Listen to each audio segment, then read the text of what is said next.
Good afternoon and welcome to your second edition of ESD News. Today is Sunday, September 28th, 2019, and this is going to be about a 20-minute video, so please feel free to pause anytime, take notes, and reach out if you should have any questions. So I want to start with special education. As you know, we're all super busy trying to do the very best that we can. I cannot thank Michelle, Kristen, Jessica, along with Karen and Nikki enough. They have been amazing and they're doing the very best that they can with the limited talent resources.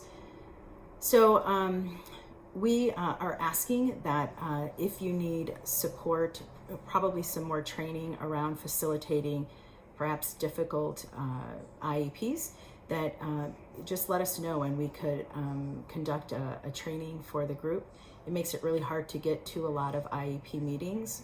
I'm not sure if you're aware, but the program specialists also attend county IEP meetings, and we have well over 60 students in county programs, along with non-public school programs. We have quite a few in there as well. And as of recent, we have 3 students out of state. We're doing some assessments, and Michelle, Audrey, and Karina have all been traveling out of state to get these done. So we're busy, as I know you all are, but let's support each other and make this work. Moving on to, Jim Yinger. So Jim Yinger, consultant, is still working with us, and his task right now is to visit all the schools and do an inventory on curriculum in the special education classes. So please let your teachers know. I will send this also to you in writing just to remind you that he will be visiting schools, I want to say starting this coming week. Please welcome him. He's really great help. What else do we have going on? SLP change. Okay, so this is a pretty big one, and this has not been shared quite yet. It will be tomorrow. So we have speech language pathologists at every school. We just realized that we have 2 additional speech language pathologists that we are going to have to reduce staffing. So I will communicate with them tomorrow. There will be some changes, and I will put this all in writing to you, but I just want to give you a heads up that these changes are coming. And what it'll mean for your sites is you might have preschool students visiting your sites, getting some services, or if not services, assessments done at your site. This also means that speech language pathologists will be visiting, not all of them, it's probably about 2 or 3 of them, will be at more than one site, no more than 3, but that's just at the high school level. I will keep you in the loop. I'm just giving a heads up because I will be scheduling a meeting with speech language pathologists, I believe on Tuesday. Moving on, so I apologize, I'm looking at my notes. Student data. Please make sure that you stay on top of entering student data, student discipline data, PBIS data, parent contact data. We need to be able to collect this data. That's going to help inform some of the decisions we make moving forward. That could also be inclusive of staffing. And if we don't have data to support some decisions, then we miss out. So please make sure you're consistently reporting accurate data in ARIES. If you have any questions or you need some support, please reach out and we will figure something out. Goals update. I want to thank everyone for, I'm really having some really rich, great conversations with you, those that I've met on goal planning. Super exciting. So please reach out if you need any support based on anything that we've talked about so far. And I look forward to meeting one-on-one with everyone else. Oh, okay. So the next piece, change. So I just realized that I have been on the job at Morgan Hill Unified School District for 63 days. I had created a 100-day entry plan, and I'm excited to say that I've really been able to accomplish a lot that I have set out to do in the first 100 days. That being said, I continue to ask tons of questions, really wanting to understand why we do certain things, and is there a better way to do it? If not, are we getting the results that we're hoping to get from certain things that we're doing? And that led me to think about last week when we had our principals meeting. which I love meeting with you. You really make my work really exciting, and so I super appreciate that. However, I know how precious time is. Time is probably the biggest barrier that we have to being able to do so much more for students and for teachers. So I want to propose a couple of thoughts. I'm just sharing my thoughts, and I seek your feedback.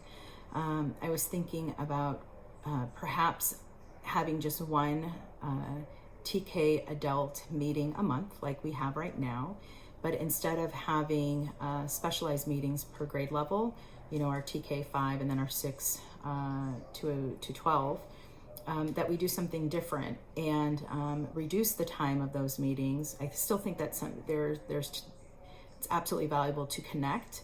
However, we do not have to connect so formally.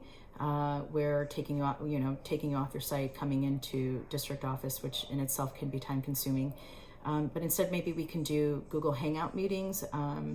It's easy to do. We could also do Zoom meetings where we could connect, perhaps have a consultancy type of meeting. If there's a problem of practice, being able to share some thoughts around there, get some clarification around anything that might be going on. But instead of having that for an hour and a half, we can do that for 30 to 45 minutes as needed. I'd still like to connect, but we definitely don't have to talk for 45 minutes, but there's always a lot to say, so we might be able to do that just as well. So give me your thoughts. I'm interested to hear what you have to say. I know change is difficult, and I was really trying to be very careful with implementing too much change too fast. However, time is super important, and I know we all need it. I still, again, want to meet, but maybe we don't have to do it formally, and it's something that we can do virtually, and then still commit our TK adult meetings to meaningful learning. Think about it. Send me a text, send me an email, pick up the phone, call me. I need to have an answer or get your feedback by Tuesday, so that if we're going to make any changes, those changes will begin immediately. So let me know if you can by Tuesday. Let's see. I'm really happy. I guess I just want you to all know I'm super happy, and I really feel fortunate to be working with each and every one of you. I'm learning tons. I appreciate you pushing my thinking. I appreciate you reaching out. I really truly feel like it's a privilege to be able to work with all of you. So I want to thank you. Please feel free to reach out at any given time. I'm here for you.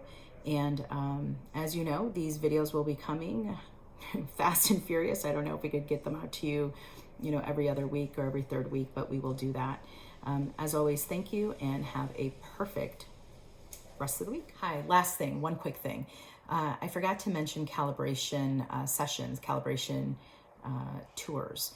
I would like to begin scheduling those in November. I am inviting you, probably 2 principals at a time, where we could visit different grade levels. And what I mean, like grade bands, so either elementary, middle school, or high school, we could do 2 different ones at the same session. And I'll share a protocol with you. I just want to put that out there. I know I mentioned it in brief last week, but I want to mention it again right now, because I'm going to start sending those invites. There is a protocol I will share with you, so you could look it over, give me some feedback. And there is, and if you would like to do this with a particular colleague and me, just let me know, and I can make sure to make those arrangements. It will not be a full day. I will not take you off campus for a full day, but I'm looking at a half a day, being able to visit a couple of classrooms and talk about what we see, what we observe, what it means for our work as school leaders, district leaders. All right, thank you. Stay tuned, because that'll be coming soon. Greetings. I only have a couple updates for you this week, and one of them is fast approaching. On Thursday is the last and final day to complete your budget spreadsheets and your stipend spreadsheets for extended day. You're going to want to make sure that those things match. So if you've got 9 stipends on your stipend spreadsheet, that should be reflected in your budget. Your budget is also going to include other items such as any contracts etc. Supplies, materials, things that you're going to need for your extended day program. On Thursday at the end of the business day, Hema and I are going to be locking you out of that spreadsheet. So between now and then, if you haven't finish, contact us. Let us know if there's things we can help you with. And remember, we're expecting that all programs are not starting until after next week's board approval in October. Or if you received prior temporary approval or authorization from me, then your programs may have already started. But it's one or the other. So please make sure to honor that timeline and wait until after the board meeting unless we've talked individually. Secondly, EL placements. Our team is working to review the placement of each of our ELs to ensure that they're either participating in designated ELD switch time at the elementary level or they're in a designated ELD course at the secondary level. You'll be receiving communication from either Tori or Ashley or both regarding questions surrounding placement. So for example, maybe a student isn't in an ELD class at the secondary level, and that's because their IEP states that they should be receiving different services instead for that time. Those are the kinds of things that we're hoping to get communication back from you on. Or if we find a gap where a kiddo isn't in a class that they need to be or isn't in switch time and they need to be, we're hoping that you will be swift in working with us to make those changes so our students can benefit from the support that they need. Reminder, it's a legal requirement. It's not a Morgan Hill thing. It's something we absolutely have to do.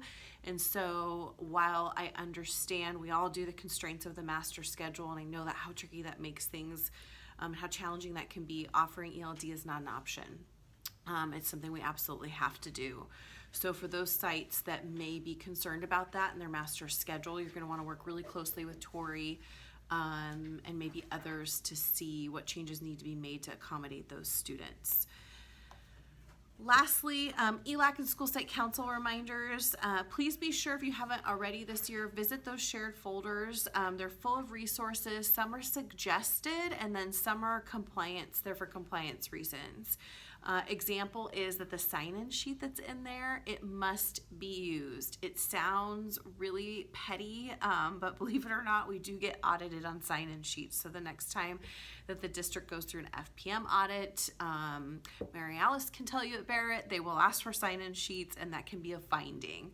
So I know that some of the forms you guys use are beautiful, they're wonderful, they work for you, but when it comes to sign-in sheets, please use the one that's provided for you. As I transition out of my role, you'll start to see Tori attending your ELAC and school site council meetings. It's fun for us. It's time to be with your families. We really enjoy that. So Hema has those calendared, and we'll be reaching out to your secretaries to confirm those dates so that we can come around and spend time with you. You don't need to treat us special or do anything in those meetings. We're just there to visit and observe and learn from you and get to know your families. If you have any questions about ELAC or school site council, some of you have reached out about some questions with bylaws, let us know. We're happy to help and take advantage of those resources. If you were to look in the ELAC resources, you would see that all of your ELAC meeting agendas are done for you for the year. And they have little compliance checkbox lists at the bottom of them so you can make sure you cover things such as your UCP notice, etc. So let us know how we can help. And as always, we appreciate all that you do as managers and leaders. Your days are long and we know that, so let us know how we can be there to help you. Hello, good afternoon. So I have 5 items for you today. The number 1 is CalSoap, the Project Roadmap College and Career Conference. It's this Saturday at Live Oak. It is from 8 to 3 and it's open for both middle school and high school parents and students. And there will be many sessions in Spanish. Community liaisons have received the flyers for distribution already. And the expectation is that we have representation from every site. So we hope to see families from all and each one of your schools there. Number 2, the Project to Inspire CABE classes for parents will be starting next week at Walsh, Live Oak, Britton, San Martin, and El Toro. We've been coordinating with your community liaisons. We do need rooms assigned, and we also expect the community liaisons or somebody from the site to be attending the sessions to make connections with parents. If you have any questions about that, feel free to contact me. And one of the questions about that was that we're going to have some sessions in the morning and some sessions in the afternoon. So any parent could attend any session. Whatever fits better in their schedules, they could do that. Last year, some parents from Live Oak were going to the session at Brenton because it fit their schedule. So we could make that happen. Just let us know. Our DLAC meeting is gonna be starting at the beginning of next month, and we have to make sure that all schools are represented there. For those of you that are new, keep in mind that you have to have a representative for your school in each one of the meetings. So ideally, your parent representative will be attending the sessions, and if they cannot attend, the principal is expected to attend the session or to send a representative from their staff to get the information back to their ELAC classes, meetings. We're also going to be sending via text SurveyMonkey to all EL parents to get some information and feedback on their needs and the current needs that they have. So we're going to make that an agenda item for not our first meeting, because there's a lot of compliance issues going on that we have to address in that first meeting, but in our second DLAC meeting, we'll be talking about that. We also have the census coming up next school year, and Morgan Hill has agreed to partner up with the county office to ensure that we encourage families to participate in the census.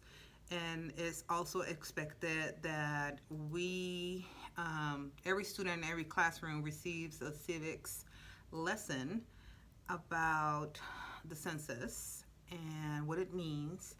And we had talked about this already in one of the principals' meetings, that it will look different at elementary, middle school, and high school.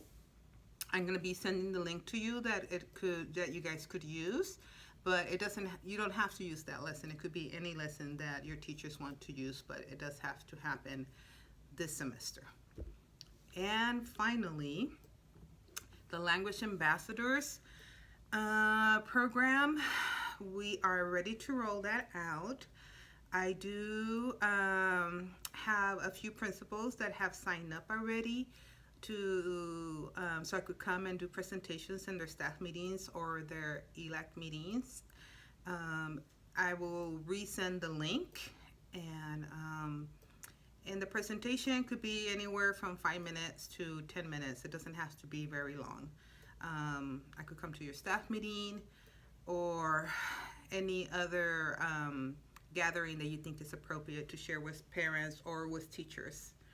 Okay, I think that's it for now. Let me know if you have any questions. Bye. Greetings from the CIA and the news you can use. This week we've been spending a lot of time getting ready for the October 4th PD Day. There are a number of tasks for principals to kind of prepare for that. One is getting with your site and making sure that they have signed up on the survey form that has come around from Julia Cook, and to make sure that you have some representation in the various sessions so that you'll build capacity and those folks can come back to your site ready to share. Among those sessions, I will be leading a session on the Be Seen and Heard training. Each site will be able to send their designees, their trainers of trainers, to bring that back.